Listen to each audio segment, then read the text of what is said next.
So what is going on, guys? Today I'm gonna be doing a review of the Xiaomi Redmi K20 Pro after 1 year launched. Yeah, I think this phone was launched at June 2019, so it's been a year since the launch of it, and yeah.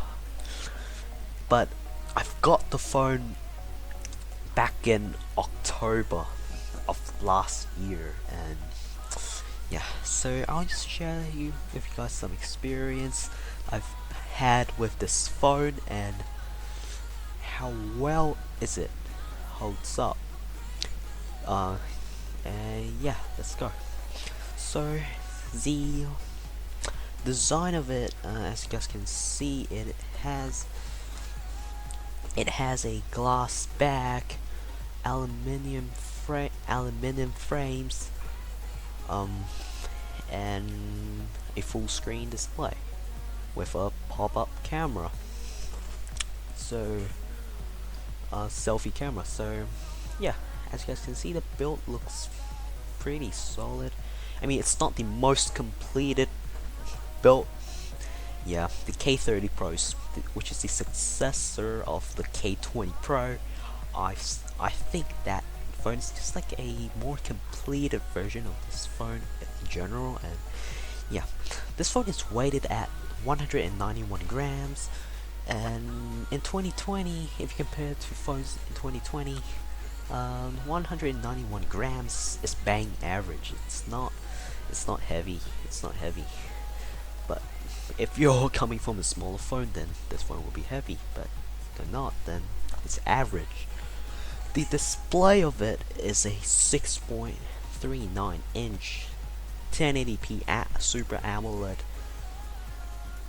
19:9 aspect ratio display with a refresh rate of 60 Hz, not 90 Hz, not 120 Hz, not 144 Hz, anything like that. Yep. So it's kind of losing out with the trends here in 2020. If you're gonna say the trend of 90 Hz, 120 Hz even, and some gaming phones with 144 Hz. Man, that is just crazy. But if you're used to a 60 Hz display, then it shouldn't be that big of a deal. So yeah. The panel is Super AMOLED, but to be honest, it's not as good as a Samsung or an iPhone. To be honest, but what is good about it is that it is full screen. The yeah, it's bezel-less, so that's the thing that I really like about this phone.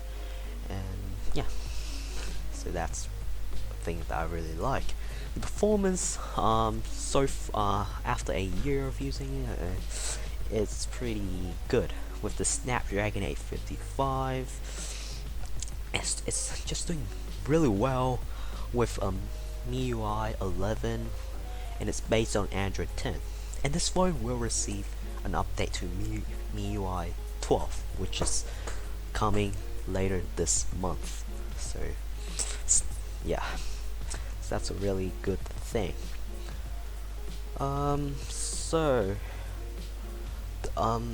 You're not gonna be losing out too much on gaming. Gaming performance is just really good on this phone. Multitasking is good as well. So yeah, there's nothing really to complain.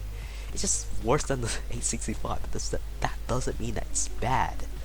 It's still really good. But you're losing out on 5G, so yeah.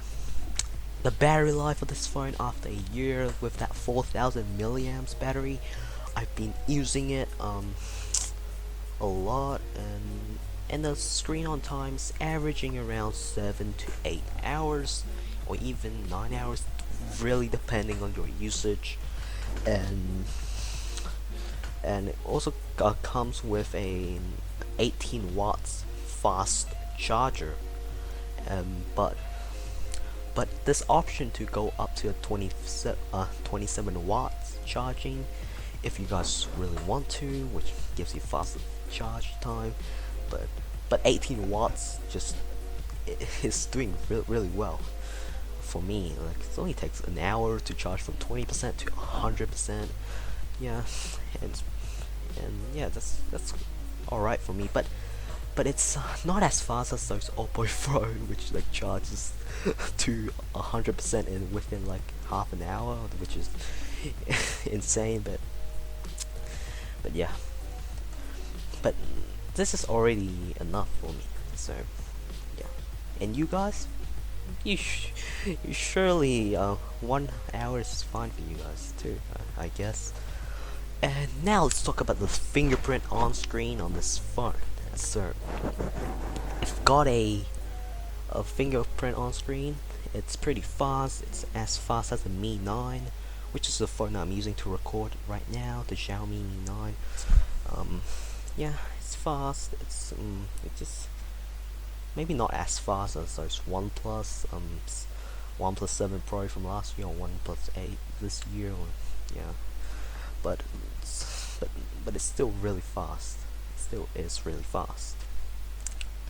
You can also unlock with face unlock, but this phone is a pop-up camera phone, so I wouldn't recommend you to do that. So yeah, the camera on this phone, it has a rear camera of 48 megapixel with an f1 1.8 aperture, a 13 megapixel ultra wide with an aperture of f2.4, 8 megapixel telephoto f2.4, and so it's a triple camera setup, and it takes photos just fine. And it's but to be honest, in 2020, this phone is the camera's bang average. It's not good.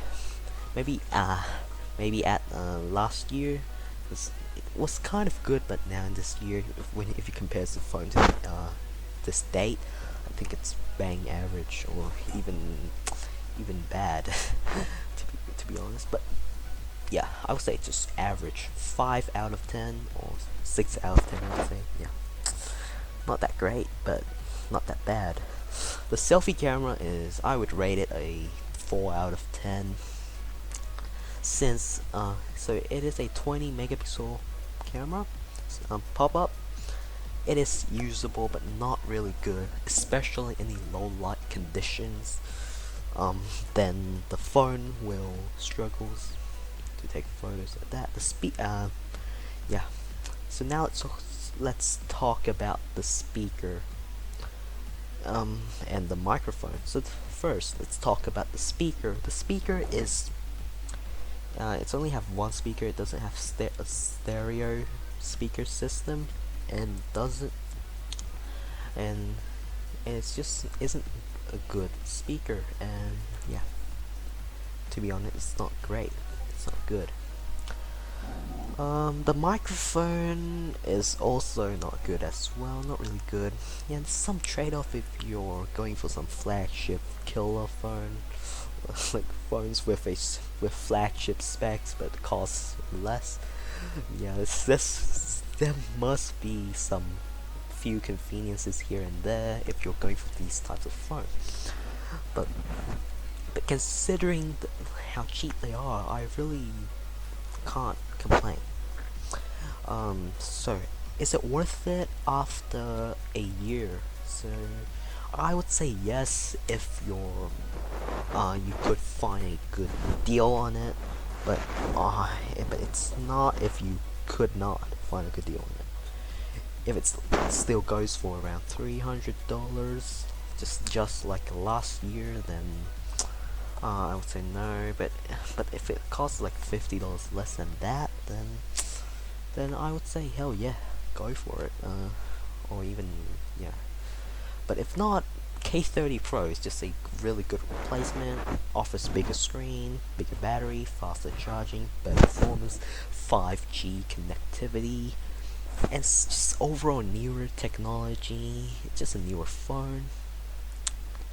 But yeah, but if you're still holding on to a K20 Pro right now, you should not be too much upset. And yeah, I'm a K20 Pro user. I use it every day, and I've got to say it's the best $300 purchase I've ever made, and it's just really that good. After a year, it holds up pretty well. I'm still gonna keep it for a very long time. So yeah, that wraps up for the video, and I hope you guys enjoyed it, and peace out.